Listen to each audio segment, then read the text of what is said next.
Hay otra entrevista a esta hora. Sí, Felipe Argote, economista, está con nosotros esta mañana. Hay temas con los que, o de los que quiero hablar con el señor Argote, pero lo primero que le voy a preguntar, ¿usted sabe, señor Argote, cuáles son las prioridades del actual gobierno? ¿Las tiene claras? Absolutamente no, porque este es un gobierno que se niega a planificar. Por tanto, no tenemos, o sea, como he dicho, mira, países como Singapur hacen planificación a 50 años.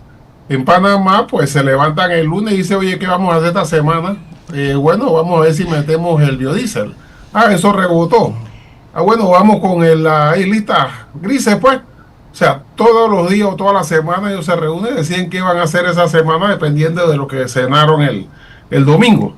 Porque no existe planificación. O sea, prueba de eso es que mi amigo Sabonge, que es un gran planificador de empresas, de proyectos industriales, lo pusieron como director de planificación del Ministerio de Economía.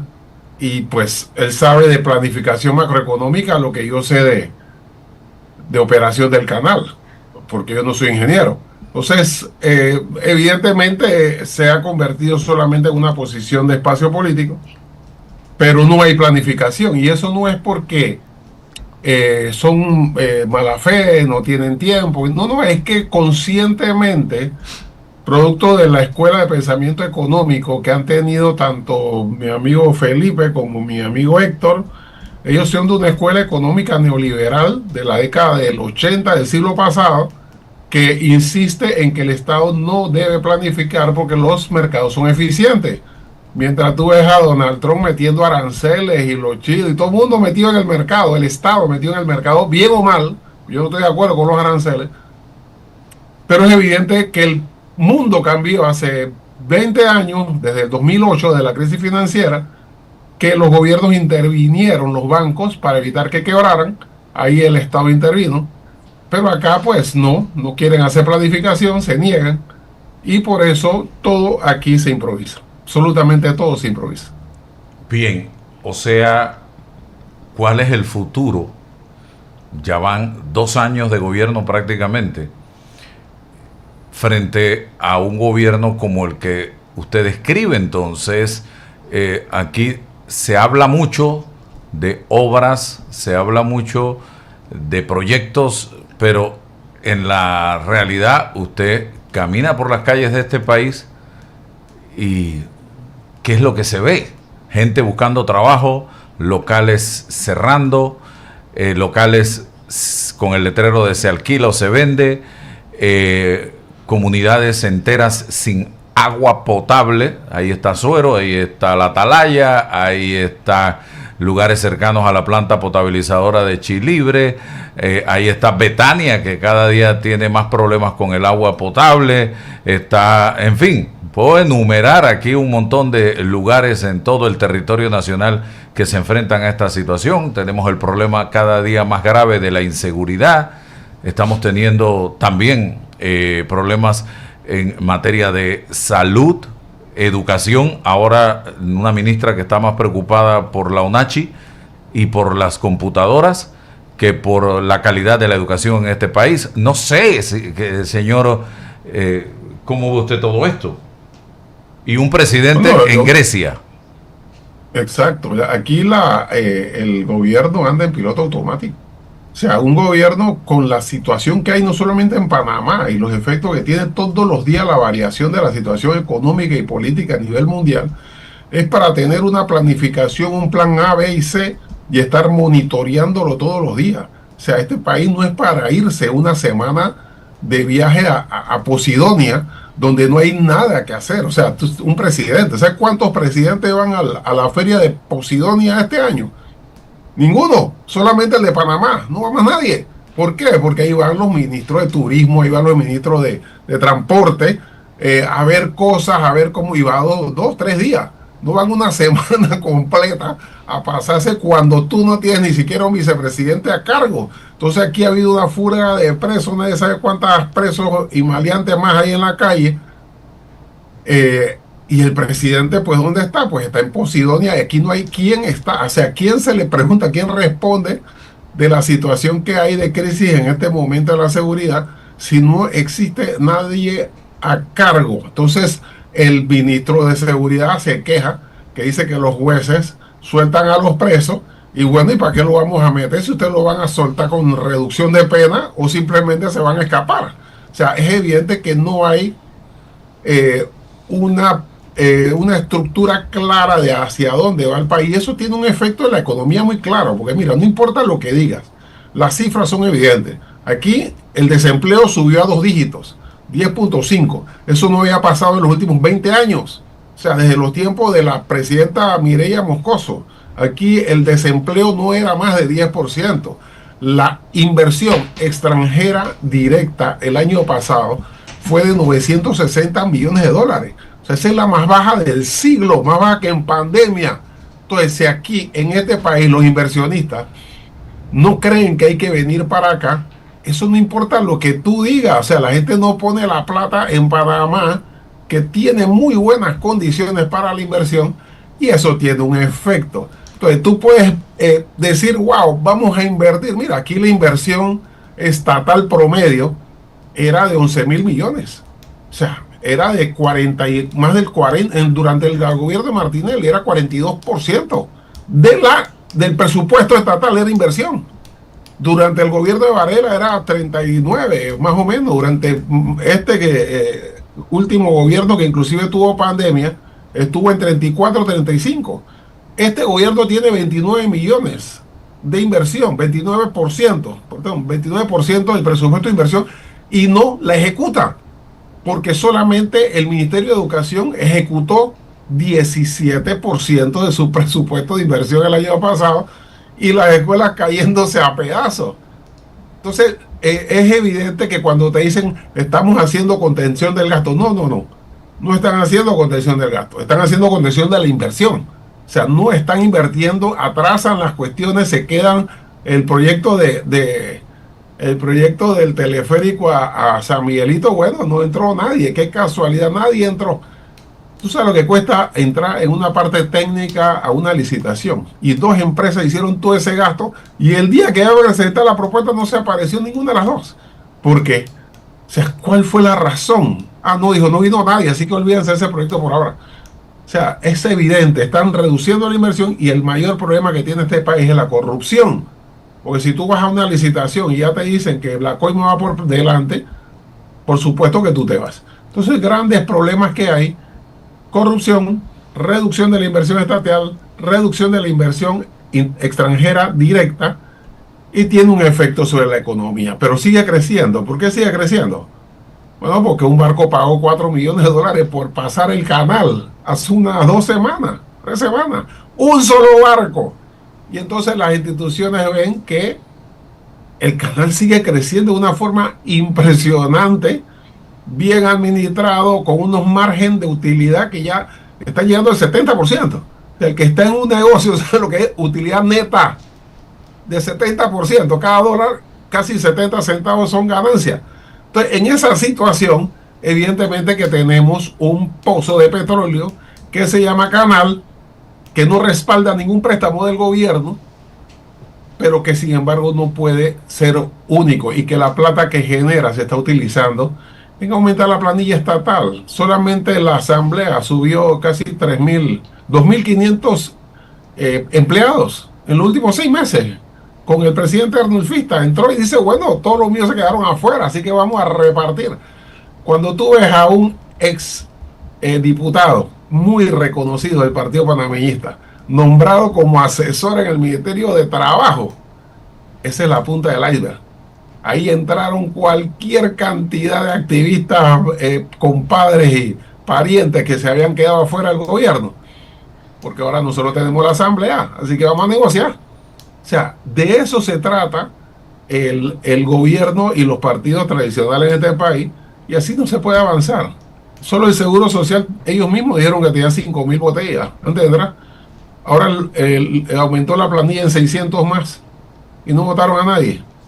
Entonces, así no avanza un país con esos niveles de corrupción y de desinterés en planificar. Bien, me quedé con la duda de lo que usted dijo y me fui a internet de cuántos presidentes o jefes de Estado están en la feria de Posidonia en Grecia, y le hice la pregunta cuántos presidentes o jefes de Estado a diferentes plataformas en el momento mientras usted hablaba se encuentran en estos momentos en la feria de Posidonia en Grecia, y esta fue la respuesta: al menos un presidente confirmado, el de Panamá, José Raúl Mulino.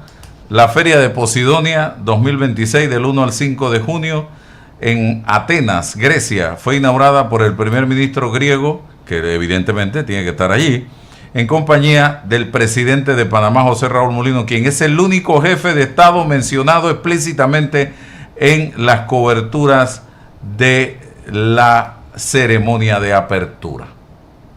Así que somos nosotros los únicos que estamos allá con nuestra delegación. Tiene usted toda la razón, don Felipe. Esto es una feria de armadores. Feria de armadores. Yo trabajé hace cualquier cantidad, hace 500 años, fui funcionario público. Yo trabajé en la autoridad portuaria. Década del 80 existía esa feria de Posidonia. A esa feria de Posidonia iba el jefe de mercadeo de la autoridad portuaria. Ese es el que iba allá a poder mercadear y hacer cosas. Ni siquiera el director iba. Un presidente de la República no tiene nada que hacer en una feria una semana. Además, siendo que no tiene vicepresidente siquiera, en una situación crítica que anda en este país, como anda la economía, realmente es una gran irresponsabilidad, realmente. Ingeniero Blandón. Buenos días, Felipe. Buenos días, ingeniero. Permítame abusar de su conocimiento y hacerle algunas preguntas. A ver, voy a centrarme en lo que vamos del 26 y me gustaría tener una proyección suya de cómo finaliza el 26. Antes, los datos que tengo. El presupuesto del 26 fue presentado sabiendo que no teníamos los ingresos para cumplir ni en gastos ni en inversiones. Eso lo sabíamos. Usted lo sabía. Yo lo sabía. Ahora estamos en junio, ya casi prácticamente en la mitad del año. ¿Cuál es su proyección con respecto al 26 en términos de el déficit fiscal corriente, en términos de la incertidumbre global que hay, más la incertidumbre local que hay, por ejemplo, en información básica? Esto que sucedió hoy, por ejemplo, de la fuga de los reclusos, ya tiene un efecto. Por ejemplo, en Costa Rica, la presidenta tomó una serie de medidas en la frontera. En el mundo esto es noticia, esta noticia. Tenemos el problema de que ocurrieron apagones que tuvieron efectos en México y todavía en Panamá no tenemos una información completa sobre lo que ocurrió. Tenemos cosas que resolver, pero no veo el método desarrollado para esto. No veo, la gente no sabe para dónde vamos. Ya llegamos, pues, ¿no? ¿Qué opina usted de cómo terminaremos el 26? Mira, la matriz es compleja. Cuando tú haces proyecciones de ese tipo, la matriz es muy compleja porque, por un lado, tenemos evidentemente que la gente tiene que salir a trabajar y si no hay una cosa, tiene que hacer otra porque tiene que sobrevivir. Eso tiene un efecto sobre la economía. El no tener una planificación es muy negativo, pero tiene que tomar en cuenta, por ejemplo, en el caso del canal, que producto de la situación de guerra en el estrecho de Hormuz y en el área del Oriente Medio, hace que muchos, o una proporción, no es que es mucho, pero una proporción determinada de barcos deciden variar su ruta para evitar el conflicto y vienen por la ruta de Panamá, lo cual genera un crecimiento en el movimiento del canal que no estaba considerado ni planificado. Y el efecto que tiene eso no solamente sobre el paso de los barcos, sino la transferencia de mercancía en los puertos, porque la mayor parte de la mercancía que está en los puertos pues son mercancía de transbordo, no vienen hacia Panamá, y eso genera a su vez una serie de crecimiento. Si nosotros tuviéramos una planificación, por ejemplo, el hecho de que el gobierno de los Estados Unidos estuviera poniendo aranceles, inmediatamente yo generaría un grupo rápido para analizar qué podríamos hacer para aprovechar esos aranceles para que parte de la mercancía que iba a Estados Unidos o que va a Estados Unidos y rebota para Latinoamérica, porque hay mucho, o sea, tú compras unas cosas en Estados Unidos y hablas del plástico y dice hecho en China. Entonces ellos van, lo empaquetan y lo traen. Y a veces ni siquiera lo empaquetan, simplemente lo rebotan hacia Latinoamérica porque es más eficiente poder hacer el acopio en Estados Unidos y mandarlo a Latinoamérica.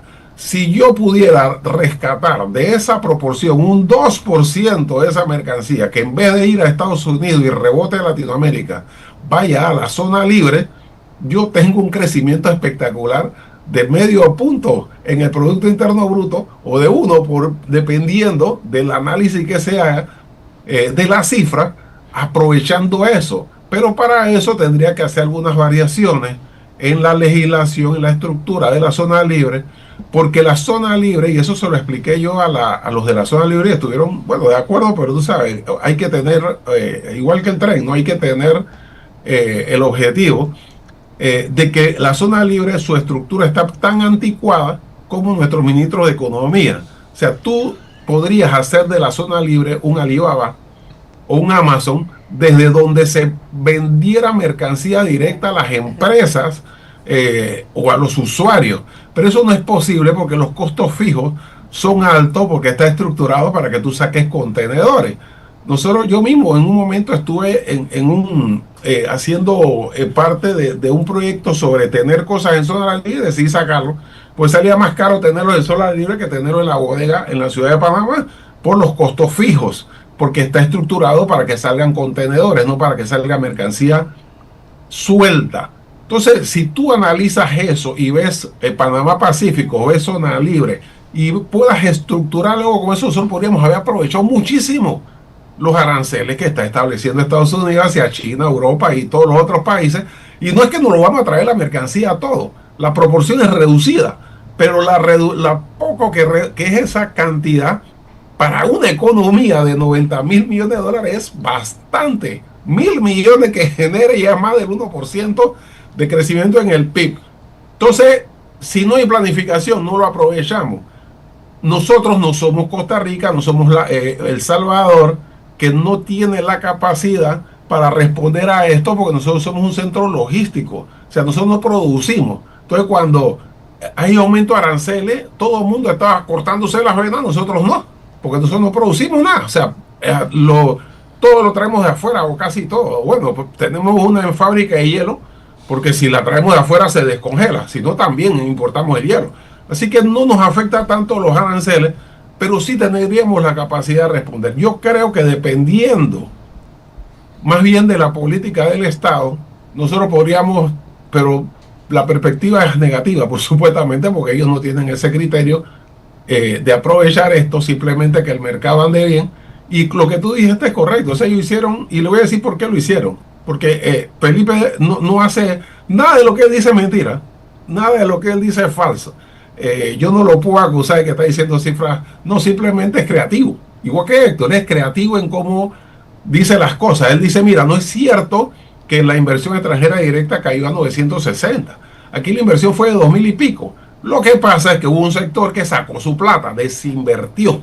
Así que ese negativo cayó. Si no contamos eso, aquí llegaron 2.000. O sea, es como si tú tienes una tienda y tú dices, va bien la cosa, pero viene un cliente que te compró un producto hace 2 meses y te hace una devolución por $5.000 y tú dices, no, vendimos bien. Lo que pasa es que viene un cliente y me regresó $5.000. Bueno, porque tú tienes que contar esa parte negativa. Entonces ellos generan un presupuesto de 35.000 a sabiendas que es un crecimiento en el presupuesto de 15%, cuando ellos saben que la economía no va a crecer 15%, con el objetivo de poder manipular y mover de un lado al otro, porque hay presupuesto. Porque si no hubiera presupuesto, o que saben que no lo van a ejecutar, tú tendrías que establecer ingresos sustitutivos si vas a poner una plata en algo que no estaba. ¿Por qué? Porque no existe ese ingreso. Pero como tú calculaste 35.000 de presupuesto, tú mueves cosas de un lado para otro, eliminas inversión, lo pasas a gasto y no tienes que hacer eso y tienes margen de maniobra. Yo no haría eso, yo no hago eso. Yo trabajo con un presupuesto en la empresa y trato de manejar el presupuesto real, no utilizar filigranas para poder manipular y poder hacer movimientos sin tener que pasar por la asamblea. O sea, eso no me parece. Felipe, pero esa es la razón por la cual tiran un presupuesto tan alto. desde el día 1 nos vienen hablando del tren a Chiriquí. Ya había un estudio de factibilidad sobre ese tren, que recuerdo que fue elaborado durante el gobierno del expresidente Juan Carlos Varela. Hoy se están haciendo nuevos estudios de factibilidad, estamos gastando en estos estudios, ya llevamos 2 años de gobierno, no se ha puesto un grano de arena todavía de la obra, no se sabe tampoco de dónde va a salir el dinero, estamos frente a una coyuntura sumamente complicada, el mundo está revuelto, la economía del país, estamos pidiendo prestado para pagar planilla. ¿Qué viabilidad, qué factibilidad le ve usted a un tren Panamá-Chiriquí, considerando también la cantidad de pasajeros que movería este tren, la carga que movería este tren, el costo del pasaje en un tren como este para hacerlo de alguna u otra manera, considerando incluso un subsidio rentable? No sé, ¿qué me puede decir usted al respecto? Mira, yo, tal vez algunos recuerdan, yo estuve en la campaña de Ana Matilde Gómez hace 2 campañas, que fue candidata a presidenta. En ese momento tuve la oportunidad, porque cuando hay candidatas y candidatos, pues van todos los embajadores, o la mayoría de ellos, se los llaman para reunirse, para conversar sobre su proyecto. Eso es algo que es normal. Y como tuve la oportunidad de hablar con en ese momento era el embajador chino. También tuvimos reuniones en la embajada norteamericana, en la de Canadá, recuerdo España, otras. Pero yo sí le hice saber al embajador que ellos no presentaron un estudio de factibilidad, ellos presentaron un estudio técnico. O sea, ellos dijeron por dónde era la ruta y cuánto costaba. Un estudio de factibilidad es lo que tú dices, tiene que incluir, y también se lo dije después al expresidente Varela, o sea, eso tiene que incluir el estudio de mercado, estudio técnico, tasa interna de retorno, toda la parte financiera que nunca se presentó. El gobierno chino regaló a un valor de $15 millones el estudio técnico, que fue lo que hizo. Luego vino el gobierno y contrató una empresa norteamericana que sí le pagó 12.5 millones y lo que presentó fue otro estudio técnico, que se parecen los dos, otra ruta, otra cosa, pero los valores son muy similares. Nunca presentaron un estudio de factibilidad. Eso es lo que yo estoy presentando en este momento. O sea, un estudio de factibilidad que acaba de salir publicado, ya está disponible en Amazon. Si el que lo quiere comprar directamente, pueden comprarlo en Kindle y eso lo trae a su computadora inmediatamente. Va a llegar físicamente a Panamá en 1 semana y media más o menos, porque ya salió de Amazon. Pero lo que estoy presentando es el estudio financiero, el estudio del mercado.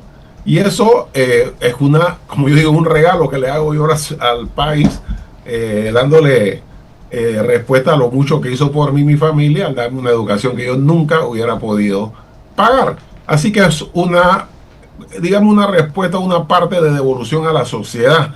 Ese estudio de factibilidad, bueno, ya sabes, si el estudio técnico vale 15 millones, ¿cuánto vale el estudio financiero y el de mercado, ¿no? Eso lo estoy presentando. ¿Qué dice el estudio al final de factibilidad? La viabilidad del proyecto sí es conveniente. Y lo que pasa es que, mira, yo entiendo, todo mundo, y es normal en el ser humano, piensa que sus intereses son prioritarios y que sus intereses prioritarios son buenos para el conjunto de la sociedad. Si tú le preguntas a un comerciante, te dirán que hay que eliminar los aranceles porque así yo compro más barato y la gente lo va a tener más barato. Si le ves a un industrial, te dirá, no, es que los países ricos son los industrializados, aquí lo que es pues ya la industria. Y si le dejas a un sector agropecuario, dice, nosotros creamos la comida, hay que cerrar los mercados, todos los aranceles ponerle para que nosotros tengamos, y es lógico. Asimismo, cuando vimos en la última campaña hablando del tren a Chiriquí, yo sé lo que decían los candidatos y al lado tenían a los mayores productores de cemento del país. Entonces para ellos no es lógico que hagan un tren porque mi negocio es hacer carreteras. Y por eso, pero es evidente que es mucho más barato poner los rieles que poner una cantidad de cemento que además destruye la naturaleza y todo lo que hablan los ecologistas. Al hacerlo, va a tener un efecto, por supuesto que tiene un efecto, pero el efecto que tiene sobre una persona, por ejemplo, que toma 3 horas, te va a tomar 3 horas llegar a Chiriquí. Significa que si tú eres un empleado que no trabaja los sábados, te puedes ir a las 4 y estás en tu casa con tu familia o con tus parientes donde tú venías a Chiriquí.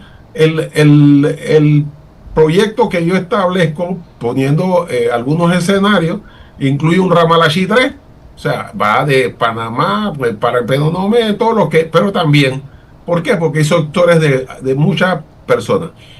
El asunto es que para que sea viable, igualmente, si tú, o sea, aquellos que pueden pensar que no es bueno el proyecto, dice eso no se puede pagar. ¿Cómo vamos a pagar esos 7.000 millones que cuesta? O sea, ¿cómo estás pagando el metro? No lo estás pagando, ¿verdad? Si tú hiciste ¿cuánto pagaste por el puente Centenario? No, eso no lo pagó nadie, eso lo pagó el Estado de los impuestos que te está sacando. Pero el tren, y por eso, como le dije, cuando le dije al embajador, dije, mira, tú no puedes decir este es el costo y ya hazlo, porque este es un proyecto de operación. ¿Qué significa? Que tiene costos, hay gente que va a seguir trabajando, tiene que ponerle diésel, tiene que poner mantenimiento, así que tú tienes que poner cuánto cuesta, cuántos pasajeros, cuánta carga, y si eso es viable en función de lo que tenemos ahora mismo, para poder cubrirlo. Entonces, siendo un proyecto de operación, tú requieres poder hacer ese cálculo. ¿Qué es la tasa interna de retorno? Mira, lo que pasa es que nosotros en la Facultad de Economía nos dan una serie de términos para que la gente piense que sabemos más de lo que sabemos, pero esto es muy fácil. La tasa interna de retorno es la tasa que tiene que tener de interés el mercado para que mi proyecto sea o no viable. O sea, si yo voy a abrir una tienda de zapatos, yo hago todos los cálculos de cuánto me cuesta el comprar la tienda, el poner los zapatos, todo lo demás, y luego digo, si yo consigo esta plata prestada, ¿cuánto tendría que ser la tasa de interés del mercado para que mi proyecto sea viable? Cuando me sale 13.5, significa que la tasa de interés del mercado para que mi proyecto sea viable tendría que ser inferior a 13.5. Y como la tasa de interés del mercado nunca va a ser 13.5 en este mercado, el proyecto es viable, pero es viable no sobre la base de recuperar los 7.000 millones de dólares que cuesta, es sobre la base de la operación. O sea, si tú tienes una operación, es rentable. Los 7.000 millones que son en 7 años, que es menos de lo que estamos gastando por el metro por año, que genera el primer año 3.000 empleos directos, el segundo año lleva por 6.000, o sea, que genera más empleo. Y eso no lo digo, como es la parte de construcción, eso lo dijeron los chinos y lo dijeron la empresa norteamericana. 6.000 empleos directos, o sea, mucho más de lo que genera la minera en la carretera. ¿Dónde están las personas? No en la montaña, con empleados panameños, no de Filipinas ni de Perú, que están en la montaña escondidos y nadie los ve, sino que son empleados panameños o extranjeros que tienen el derecho de trabajar también, que vivan aquí, lo cual genera riqueza para para las áreas de producción, para las áreas del interior donde más se necesita, y reduce el costo de la mercancía que viene a Panamá hasta un 20%. ¿Por qué? Porque el dinero de los intermediarios se quedan con la mayor parte del precio de la producción, del tomate, de la lechuga, la mayor parte se la quedan los intermediarios. ¿Por qué? Porque el productor agrícola no tiene camiones, tiene que vendérselo a los intermediarios porque si no se le pudre. Entonces, en un tren no reduce los otros que creen que los transportistas se van a quedar sin empleo. No es cierto. Van a tener rutas más cortas de entrega y de movimiento de un lugar, hablo de carga, para entregar en el tren. El tren, montas la mercancía en Chiriquí, la recoge el tipo acá en Mercapanama, evitas el intermediario y aquí sí no puedes manipular la mercancía. Porque el hormiguero humano que compra en Mercapanama no puede ponerse de acuerdo en el precio, como se hacen los intermediarios que le dicen al productor, te lo vendo, te lo compro a este precio. Nadie te va a otro precio porque ya estamos de acuerdo y dentro de una semana se te pudre. Así que dámelo a ese precio. Eso no se puede hacer. Así que genera, miren, la cantidad de gente, no solamente en la operación, sino, no solamente en la construcción, sino en la operación, no solamente va a generar, y no lo calculo, yo solamente estoy calculando el costo de operación, la capacidad, cuánto va a ser en carga. No es posible si solamente es pasajero. No es posible si solamente es carga. Tiene que haber una combinación de carga y pasajero. Y alguien me dice, porque claro, aquí no hay experiencia en transporte. Yo he conocido, porque por mi trabajo me toca viajar mucho y estar en Europa cualquier cantidad de veces. Y yo sé que allá hay camioneros, ahí está el AVE, están los camiones, están los aviones. Mira, los aviones mueven 6.000 personas por mes en avión a Chiriquí, pero tú no puedes ir a Santiago porque no hay suficiente. Pero si tú vas a Santiago en 2 horas o en menos de 2 horas tú puedes estar en Santiago. Imagínate, muchos preferirían tener su casa en Santiago en vez de vivir aquí en el centro de la ciudad, porque estarían muy rápido, estarían muy cortos. Sería, a veces puede ser, mira, hay gente que trabaja en Costa del Este y llega a su casa a las 8 de la noche por los tranques que hay aquí. Eso toma 2-3 horas a veces llegar a tu casa en medio de la ciudad. Entonces tomar un tren que te deje en Santiago te permite, o en Coclé o en Penonomé, te permite pensar mejor, tener tu casa, comprar tu terreno en esa área y vivir feliz de la vida en áreas como esa. Mira, las cifras están. Yo tengo 3 escenarios. Yo no lo hago a favor de nadie. Nadie me está pagando un centavo por estos estudios. Lo hago en función del país. Yo estoy dispuesto a sustentar este estudio de factibilidad, que es el único que existe. Porque aquí nadie presentó estudio de factibilidad. Aquí presentaron, y por eso el cuestionamiento. Porque tú le preguntas, oye, ¿y cuánto va a ser el pasaje? Yo no sé. ¿Cómo vas a saber si no has hecho el estudio? O sea, tú tienes un pasaje de $15, que es lo que cuesta el pasaje a Chiriquí. Pero igual, tomé las mismas cantidades. ¿Cuánto tiene que subsidiar el Estado? El Estado sí tiene que subsidiar. Igual que subsidia el AVE en el gobierno español, igual que subsidia el gobierno norteamericano el transporte de trenes y hasta de buses, porque no es posible cubrir la construcción. La construcción genera empleo, genera economía. No es un subsidio de dame plata porque yo no soy eficiente, así que perdí plata en la venta, en la producción, así que con esto para que no te salgas del mercado. Genera redistribución de la riqueza, porque una persona que puede hacer mejor calidad de vida, igual que el metro, o sea, como yo lo dije desde que empezó, o sea, yo tenía empleados que salían a las 4 de la mañana de Tocumen y llegaban a las 8, 9 de la noche a su casa. Ahora salen de día, los que viven en esa área. Entregan al chiquillo en la escuela, llegan temprano al trabajo, regresan a su casa y están de día, poniendo al chiquillo a estudiar. En cambio, el que vive en Chorrera sale a las 4 de la mañana, no sabe si el chiquillo se fue a la escuela o se lo trae dormido en el carro para traerle una escuela en la ciudad, para que se quede en algún lado dando vueltas mientras yo salgo del trabajo y lo recojo, para llegar a la casa a las 8 de la noche a hacer qué. Entonces, la diferencia en calidad de vida es productividad para las empresas y genera redistribución de la riqueza, no solamente en la ciudad de Panamá, sino donde más se necesita, que es en el interior de la República, donde está la mayor cantidad de pobreza extrema. No está en la ciudad de Panamá, pero además es viable. Ahora, el tren no puede ser a David, el tren tiene que ser a Frontera. ¿Por qué? Porque la carga es tiene un efecto muy importante para que sea viable. ¿Cuánto es el subsidio? El subsidio es $70 millones al año. Eso es casi lo mismo que le estás dando al metro de Panamá, más el metro de Panamá no, el metro es mucho menos, creo que Metrobús. No es gran casa, 70 millones al año es lo que le regaló, lo que le está dando el gobierno a Lula por 4 aviones de guerra, porque le prometió que en enero venía con los miles de millones de inversión. ¿Acaso no lo recuerdan? Porque dice que se iban a trasladar las empresas a Panamá para evadir los castigos arancelarios de Estados Unidos. Que eran, eso sí, pero cómprame 4 avioncitos. Yo voy a llevar mucha plata, pero yo te lo compro.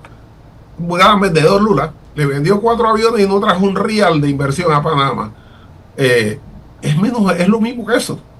Y genera 6.000 empleos directos. Eso es alrededor con el indirecto inducido en términos reales, porque yo no inflo globo como hace la mina, que con 3.000 empleos dice que genera 70.000 empleos en la montaña. Eso es mentira. O sea, puede generar entre 18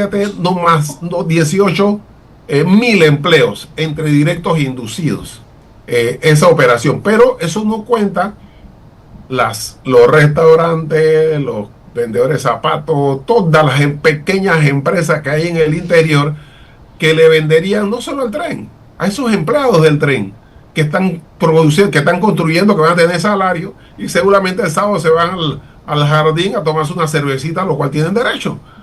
Entonces eso genera riqueza. ¿Ves? Está inventándose resolver el problema del país, abriendo una minera que lo que nos va a traer otro enfrentamiento con los efectos negativos que tiene sobre empleos, empresas, país, todo. Hagan algo, qué buena idea tuvieron, ejecútenla, porque desde el día que llegaste, el primer día que llegaste al puesto, un mes antes, tenías que reunir, ya que era tu proyecto insignia, y decir, ¿y dónde están los números? ¿Cuántos pasajes? No hay. ¿Cuánto es el pasajero? ¿Cuánto es la carga? No hay. Bueno, háganlo. Un estudio de factibilidad toma 3 meses. ¿Usted cree que lo hagan? Ha pasado 2 años y no han hecho el estudio de factibilidad. Bueno, yo se los hice. Bueno, vamos a ver entonces en qué queda este tema del tren a Chiriquí, que sugiere Felipe Argote sea hasta Puerto Armuelles. Tiene que ser. Hasta Paso Canoa. Hasta Paso Canoa. Gracias por estar con nosotros. Como un ramal a Chitré, Álvaro. Un ramal a Chitré, para que sepa. Wow.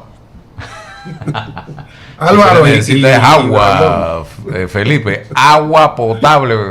Tren sin agua. Puede llevar agua ahí. Exactamente. El agua puede ir por tren. Así que gracias, que tenga excelente día. Bueno, gracias a ti por la oportunidad. Bien.